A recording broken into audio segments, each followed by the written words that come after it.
the information environment is polluted. Right? So you don't know what's real, what's not, you don't know who's telling the truth. It says it's coming from a legitimate news website, but when you go, it's not the legitimate news website. It's posing as one brand. So from an audience perspective, what the net effect is, I don't know what to trust anymore. Right. If I don't know what to trust, then I can't trust anybody. And I can't trust anything. Siyempre, laging may good and bad yan sa bagong technology. Yung isa sa mga downside nga yan, yung ganyan. Ang daling magpakalat ng believable na kasinungalingan, di ba? Kasi unlike before na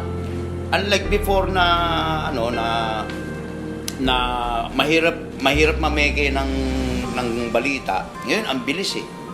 Di ba? Ang bilis mameke ng balita ngayon eh. The term fake news has been used as a catch-all for many kinds of objectionable content. It contradicts itself, the phrase, because news is something that is supposed to have happened.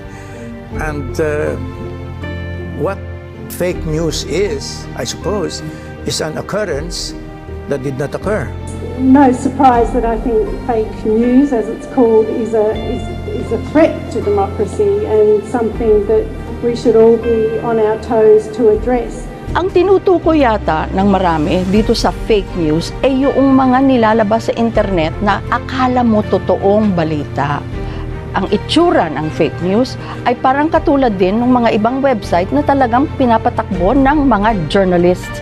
Ang fake news sites nilalagay dyan dahil intentional na gusto nilang magpalaki ng isang reputasyon, magpalaki ng isang kandidato, magpasama ng iba.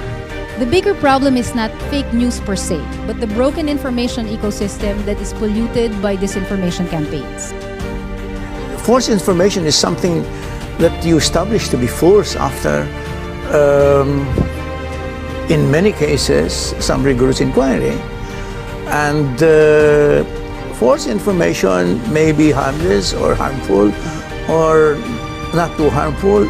You'll have to define not only fake news, but you will have to determine the measures of the fakeness of that news. What's missing is demand for truthful information. What is very worrisome is the fact that people don't seem to understand that it's important to have truthful information. There has not been a shortage of supply. The problem is a shortage of demand. High-choice information environments historically has degraded the demand for truthful information, and it's gotten worse now. We should never accept any limitations to free speech and freedom of the press. The response should come from audiences, industry, and civil society. Well, unang-una kasi dyan, yung level nga ng awareness, no? Yung vigilance. No? Ang problema mo kasi dito, simple. We're talking of millions of individuals here. Diba? Ang talagang best na pang-counter talaga dyan, to minimize that is constant education, constant reminder. Now that content is free and ubiquitous, we live in an attention economy. Public attention is finite and it's valuable.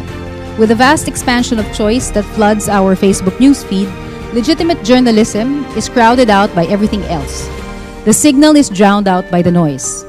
Legitimate journalism becomes hard to find, hard to recognize, and the news has an increasingly difficult time finding its audience.